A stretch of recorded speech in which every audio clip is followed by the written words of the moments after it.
This time with you here in Antarctica with Quark Ultramarine has been incredible. So, can you tell people a little bit about yourself, Fabrice? You've been here with Quark Adventures coming to Antarctica 30 years, is that correct? Yes, that's correct. I started in 1993, so I did my first trip with Quark in those days. Quark was a very small company in that time, just created, and I did my first trip on a Russian icebreaker to the Ross Sea, so on the other side of Antarctica. So we saw emperor penguin and all the historic huts from the heroic age. So it was a big thing for me. It was my first time in Antarctica. Yeah, 31 years ago. 31 years you've been coming here and sharing with guests your incredible knowledge. Now, if I remember correctly, you also teach at university? Yeah, I've got a part-time position, but I spend more time on the ship nowadays than at the university because yeah, I changed a bit my lifestyle. So I spend like 7 months on the ship, both in Antarctica but also in the Arctic. So, Quark is known as they only come to the poles, right? They're an expedition ship. They go to Arctic and Antarctica, nowhere else because they care the most about the polar regions. And so you have been studying penguins for how long? Oh well, I studied penguin. I started in '87, so it was before working for Quark. I did some studies on seabirds for my PhD and for my studies at the university. And after that, I did some studies the following year. But for Quark, I didn't make any research on penguin. I'm just like talk about penguin, introduce penguin to the travelers, and explain why their life is so incredible. Their life is incredible, and your lectures on board have been so interesting. You know so much about penguins. And also, could you tell us a little bit about these books? You have so many books too, right? Well, those books are, yeah. Some of them are on penguin, but not all of them. This one is a book mostly on penguin with a photo from a friend, which is photographer. So it's about the life of penguins, but more like a coffee table book with nice illustration. This one, I would say, is more like a deep knowledge book in terms of information. Is all you need to know about penguin with many questions and answers. So that's the kind of things that you need to know if you want to prepare your trip properly to go to Antarctica or any other place where you see penguin. That will give the answer to many of the questions you might have. This one is a book more like on bird identification. When you travel on the ship, often you see a lot of birds and you don't really know who they are. So this little book helps you to put a name on those birds. And finally, this one is more like a fun for me because I do this with a friend. It's a book for children based on a true story of a pig who went in Antarctica and who died in Antarctica. So we've got 7 of those stories so far, and we keep on doing one every year. So this is a lot of fun because you know you can use your imagination when you write for kids. You can let your imagination go, and that's very very interesting. So you're a doctor of ornithology. You study the penguins. Here in Antarctica, we've seen three kinds of penguins. And it's been so interesting to go to your lecture and then go out to the chin strap colony and see the babies. I love the penguin babies. Yes, I mean everybody loves penguin babies for many reasons, but it doesn't surprise me. Yeah, now we've been lucky to see 3 species, the most common in the peninsula.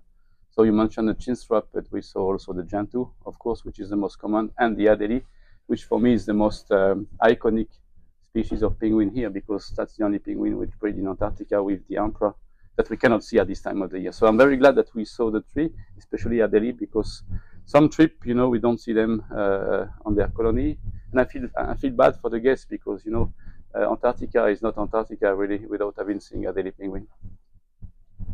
And what do you think is so people are mesmerized by penguins? Do you and obviously you've studied birds for so long. What do you think it is that makes people so excited to see penguins? Well, for this you have to come to my talk tomorrow. But like, no, the reason for that I think there's so many reasons. But the first one is I think penguins are a kind of reflection of ourselves. You know, they walk on a bipedal posture. That's the only animal with human which walk that way. And also we behave sometimes as human like penguin. You know, they are social. They argue between themselves. They cheat on their partner. So I mean, they have a whole many there are many things in common with all human society, and also they're just like funny to watch. You know, I never seen anyone looking at a penguin and being grumpy. So they bring a smile in our face all the time. And we've seen penguins with eggs and also the chicks. So can you talk a little about what's the best time people want to see that? What time of the year is the best time to come to Antarctica? Well, that's the question that people often ask, but to me, there's no single best time. It all depends what you want to experience. If you come early in the season, you see mostly bird on egg, and also the landscape is very pristine because you've got a lot of snow. As you get like further into the season, the snow melts. It's more smelly because you've got the penguin guano, but then you have the chicks starting to hatch and move around. So it's very interesting for people to look at this action. Uh, Parents coming back to feed their chick and so on. And then if you go very late in the season, you see the big chicks going for the first swim. So it's always very interesting as well to see the first swim of those penguins because they have no idea how to use their wing in the water. So it's quite interesting. So myself, my preference will be early in the season because I like pristine landscape. And I like seeing birds on the egg, like taking the duty, sharing the duty between male and female. But if you are more into chicks, you have to come in January, not before, because the penguin are still on the egg. And which were the penguins that look like the babies look like balloons? They just ate and ate and ate. Those were the biggest ones we've seen, the chicks. Those were the Adelie. Adelie. Yeah, I mean, they all look like balloons at one stage, but the one we saw during this trip that we did together were the Adelie because they nest first. So at the moment, their chicks are big, whereas the chicks of the Gentoo and the Chinswap are a bit smaller. But yeah, the little balloon at the moment are the Adelie penguins. I thought it was also so interesting when you were talking about the legs of the penguin and you don't really see the whole leg and the foot bones are very different. Like you were talking about the tarsals and The tarsum is the tarsal, which is common to every bird. I mean, often when we think it's the leg, it's actually still the feet, but it's even more true for penguin because when they walk, we don't see anything but the feet. Even the heel is hidden in the feather in the plumage. So they have a very special arrangement of the bones in their feet. And this tarsal metatarsal is very thick, very strong. That's why it's so important because we find this bone in the sediment and we can tell the size of the extant penguin just looking at this bone. Yeah. And wasn't there also something about how closely they're related to the dinosaurs? Well, I mean, they are birds, so they are related to dinosaurs. But like for years, long ago, scientists thought that they were the kind of missing link between bird and dinosaur, which we know now it's wrong because although they have a long story in terms of evolution, they are not primitive in the way. They don't come from dinosaur, any other bird. They are living dinosaur like all the birds because that's the branch of dinosaur which survived the extinction 60 million years ago. They just changed their body to become birds, but they are technically dinosaurs. Yeah. And then the other thing I think was very interesting, you were talking about they're birds, they have feathers, but they don't fly.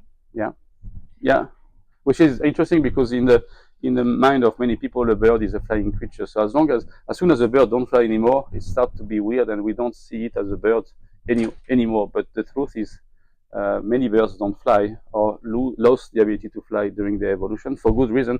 And for the penguin, it's just to become better diver because if you get bigger, you can dive deeper. But if you get bigger, you can't afford flying in the air. That's what happened to the penguin. You just choose a different path in evolution. But they are bird because to be bird, you just need to have feather. Feather is what makes you a bird. And what was the thing about which kind of penguin you showed us the pictures with the feathers that looked almost more like scales? I think I showed you the feather of a king penguin, but all penguin have the same kind of feather. It's the feather of the flipper, which is actually the wing. They are so small and they don't provide anything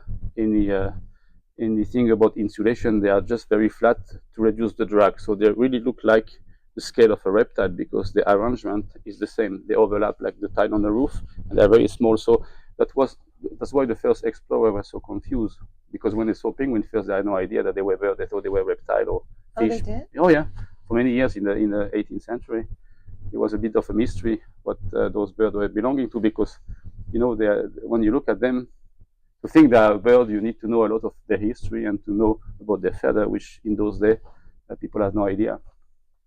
One of the other things I really like about being on the Quark Ultramarine is you give the lecture and you are so interesting and engaging. And then we go out and you were talking one day about the tail feathers. And then I went and I took a picture and I'm like, oh, that's exactly what he was talking about. Yeah, no, that's the thing. That's what I'm trying to do. I try always to connect what you see and to what we explain on the ship because I think it's an important part of a trip for guests not only to see things but to understand things. When you come back home, you have another perspective on penguin and you see them differently because you have this knowledge that you didn't have before. So I think for me it's very important to have fun, take photo, but also to fill your brain with information that can be relevant. And what's something, some people may or may not ever be able to come to Antarctica and see the penguins themselves, but what's something that people even at home can do? Like what would help this area? It's so pristine, it's so important. Is there a way that people at home, what could they do that helps the penguin? To be honest, penguin, I don't think they need really helps. They don't. I mean, not those in Antarctica. In other part of the world, some penguin are in trouble, like in South Africa. To be honest, everywhere that penguin live close to human, they are much more in trouble than in Antarctica because there's nobody living here to disturb penguin and to threat them. But in South Africa, there's oil spill, there's many human-induced factor that makes the life of the penguin difficult. And actually, the most endangered penguin so far is the African penguin because of all the human interaction, oil spill, and other things. So I don't think Antarctica is a big challenge for penguins. So far, they are happy here because they are far from anyone. Well, that's interesting. And what about I went snorkeling in the Galapagos with penguins. I didn't expect to see penguins in the Galapagos. I was so excited to see the blue-footed boobies. Mm-hmm. But there those penguins. I know you were telling us the three penguins here are very close relatives. When you looked at the class and phylum, are the Galapagos penguins very closely related? Or very separate? No, the Galapagos penguin is totally separated from the penguin we see here, but yet they are part of another group, which comprise three species which are related, which is the Humboldt penguin, the Magellanic penguin, and then the Galapagos. All three are in South America. So those three penguins share a common ancestor. They all belong to the same group, and they all have the same history. So they are the South American penguin. The one we saw here are totally different. They're still penguin, but they belong to a different group amongst the same family. And you said you also work in the Arctic for Quark? Yes, I do, but my contract are shorter because it's the summer in the northern hemisphere, and I'm busy doing other things at home. But I do, yeah, I like Greenland, I like Svalbard, because it's good to switch from both polar region. You see totally different animals and the landscape. And when you speak in the Arctic region, obviously not speaking about penguins, I know some people have asked me, would I see polar bears in the South Pole, but we know they don't live here. Yeah. So do you still speak about birds in the... Oh yeah, no, you know what, my main field of interest is seabird, and penguin are seabird. But penguin are only one group of seabirds. Seabird is a big group of birds which share the common habit to feed at sea. But in the Arctic, we've got other seabirds. We've got the alcid, which are the guillemot, the puffin, the razorbill, the little oak. So those are totally unrelated with penguin, but they have the same kind of behavior. They dive under the water, but of course they fly because they need to escape the carnivores like polar bear or fox. So I like very much also those birds. They are totally different than penguin, but they're also seabird, and seabird are my favorite birds anyway. And so people could come find you at Quark all year round in the Arctic and the Antarctic and learn from you. Yes, technically, I mean, if they are in the ship where I am, because Quark has different ships, so I'm mostly in the Ultramarine now because I think the ship is just amazing. But yeah, if they come, they have a big chance to find me on the ship. Yeah. This ship is amazing. I can't believe we have 2 helicopters. Yeah, I mean, yeah, I think it's amazing for many more reasons than helicopters, but helicopters are part of it. Yeah. What else do you think is amazing about the Ultramarine? Well, I think it's the design. I mean, I like this lounge on the top where you can see the whole ocean, like 180 degrees. You can have a coffee and go outside and come back. So I think it's very convenient just to be outside and to interact with guests, and you can come back if you're cold. I like the whole design of the ship because I think it has been thought in a way that people can enjoy sailing, but also enjoy watching seabird and wildlife. And the whole expedition team is so talented. Yeah, I mean, most of them are friends. I know them for years, and I mean, to be honest, to come here and having such a long contract, you need to love what you do because you are far away from home, from your family. So you really need to enjoy what you do, because if you do this just for the sake of it, you don't last long in this business. So you need to be passionate by what you do, because that's the idea of each trip should be the best trip for the guests. So every trip we reset the clock to 0, and we try to make the experience the best for the guests. This has been so fantastic and wonderful and exciting, and honestly, being able to walk up to the penguin colony and have you standing right there pointing things out and explaining things really makes it all the more interesting and magical. Yeah, I'm glad to hear that because that's what makes me happy as well. When people come to me and ask question, and there's no stupid question. There's always interesting question, and I learned sometimes a lot from the guests because this book, for example, has been designed looking at the question that people have asked over 30 years, and they ask a lot of questions, and sometimes I don't know the answer, so it makes me work back. Say, oh, I didn't think about that. So it's very good for me as well to be able to share this information with the guests. And is there and what kind of places are on your bucket list? Are there penguins you haven't seen yet around the world, or? No, I've seen them all, but there's some I really want to see. I would say better, like in New Zealand. You got those remote islands of what we call the sub-Antarctic island from New Zealand, like the Chatham Bounty antipodes. They have those like unique species of penguin, which sometimes only breed in one set of island, and they are protected. They are national parks, so they are hard to access. So I want to go back there just to see them again and to have a better view of those birds that I've seen like 20 years ago with Quark again. But I would like to go back and see them again. They are the crested penguin, the funny one with the yellow feather. Oh, you Yeah. showed us pictures Yeah. of those. Are those also called rock hoppers, or is So that something rockhoppers else? are part of this group, but I Oh. want to see the erect crested, the fjordland, the snare, which are the three that you find only in New Zealand. And then when you do the other itinerary with Falkland Islands and South Georgia, that's where the king penguins are, right? The super tall ones. Yeah. So you see the kings in South Georgia, big colonies, and you see macaroni penguin also, which are part of the crested penguin. But like king penguin are the main focus of this trip to South Georgia because they breed in super huge colony, and just being surrounded by those birds is just unique experience. Yeah. And is there one thing you would most want people to know about penguins? Is there some way there thing you think that is a common thing people don't know about penguins?